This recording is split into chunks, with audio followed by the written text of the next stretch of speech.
मैं हूं डॉक्टर स्नेहा। आज एक और अनोखी मानसिक बीमारी के बारे में जिसके सिम्टम्स आपने किसी में देखे होंगे बट पता नहीं होगा कि ये ओसीडी है। इस बीमारी के बारे में आज आपको इन्फॉर्मेशन देने आई हूँ। ओ यानी ऑब्सेशंस, सी यानी compulsion, D is disease, obsessive compulsive disorder, जिसके दो मेन कंपोनेंट्स हैं, ऑब्सेशन और कंपल्शन। ये एक ऐसी मानसिक बीमारी है जो usually 10 to 15 year age group या तो इस एज ग्रुप में देखी जाती है या तो 35 अबोव एज ग्रुप में। ये ऑब्सेसिव कंपल्सिव डिसऑर्डर में क्या मेन चीज़ है और ये हमें क्या दिक्कतें आती हैं, इसमें क्या करना चाहिए, इस बारे में आपको आज बताऊंगी।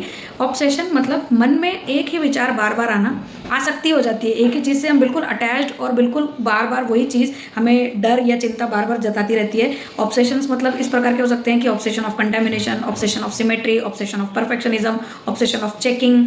ऑब्सेशन यानी उसको बार बार एक ही विचार आता है और वो मन में उत्तेजित करता है आपको, उससे एंग्जाइटी होती है, चिंता होती है और उसको कम करने के लिए कंपल्शन करता है पेशेंट। कंपल्शन यानी बाध्य हो जाता है कोई व्यवहार बार बार करने के लिए, कोई बर्ताव बार बार करने के लिए।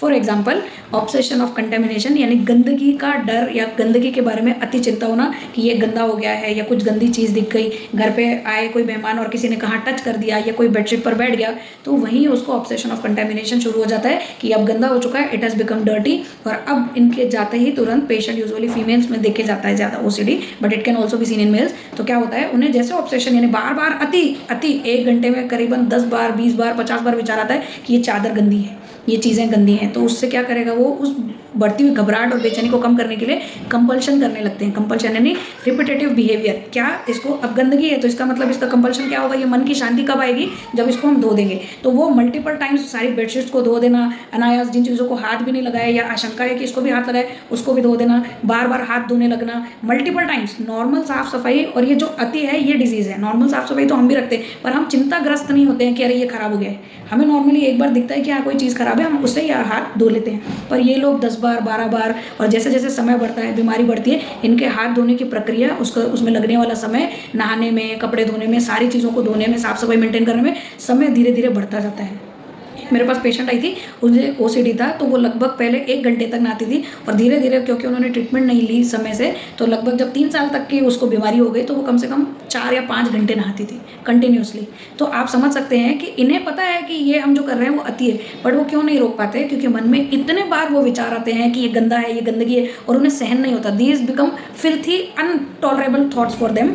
तो ये है ऑब्सेशन। कंपल्शन यानी रिपीटेटिव बिहेवियर, बार बार हाथ धोना, बार बार नहाना, कृत्य जो बार बार हम एक्शन करते हैं उसको कंपल्शन बोलते हैं। बार बार लॉक चेक करना कि नहीं रात को मैंने बराबर नहीं चेक किया था, 4 बार 5 बार चेक करना। रिपीटेटिव बिहेवियर सिर्फ कंपल्शन का डिसऑर्डर भी हो सकता है कि 2 कदम आगे जाना, 2 कदम पीछे जाना, 4 घुट पानी गिनकर पीना या पानी इतने बार गिनकर पीना या कदम सोच सोच कर चलना।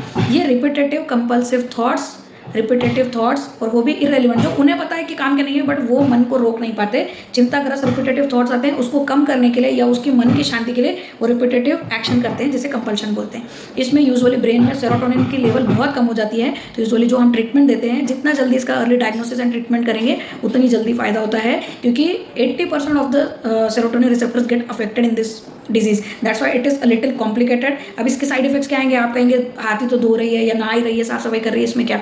इसमें उनको लगने वाले घंटों की वजह से उनका ध्यान सिर्फ यहीं केंद्रित रहता है, बाहर कहीं या घर में बच्चों पर, घर के कामों में, खाना खाने में इनका ध्यान नहीं रहता। थॉट्स की वजह से इनका यूजुअली एपेटाइट कम होते होते इनका वेट लॉस होने लगता है, इन्हें मल्टीपल बीमारियां होने लगती हैं क्योंकि इम्यूनिटी कम हो जाती है। दूसरा, इनके हैंड से भी पता चलता है कि रिपीटेटिव वॉशिंग की है तो हैंड्स में डर्मेटाइटिस या अदर स्किन डिजीजेस भी होने लगते हैं। तो इस वजह से ओसीडी को आप बहुत ध्यान से समझें, और अगर आपके किसी नज़दीकी में या आप में ऐसी बीमारी है तो आपके नज़दीकी साइकेट्रिस्ट से संपर्क करें। इसका ट्रीटमेंट पॉसिबल है, पर इसको टाइमली इफेक्टिव ट्रीटमेंट देना पड़ता है और कंटिन्यूस फॉलोअप्स रखने पड़ते हैं। ओके, तो ये है obsessive compulsive disorder. Other types of obsessions हो सकते हैं जैसे सिमेट्री, ये पेन ऐसा रखा है मान लो, ये ऐसा नहीं, ऐसा होना चाहिए, ये चीज़ ऐसी नहीं ऐसी होनी चाहिए, इसको सिमेट्रिक ऑब्सेशन बोलते हैं। किसी को लॉक्स का, कि लॉक का दरवाजा बिल्कुल हैंडल ऐसा क्लियर है, चटक नहीं लगी हुई है, बार बार लॉक चेक करना। सेक्सुअल ऑब्सेशंस भी हो सकते हैं, किसी को भगवान के जो आइडल्स हैं, जो मूर्तियाँ, उसके सामने उनको गालियाँ आती हैं मन में। तो इन सब का ट्रीटमेंट है ओसीडी का, पर ये टाइम टेकिंग है और इसको जितना जल्दी ट्रीटमेंट स्टार्ट करें उतने ही इसके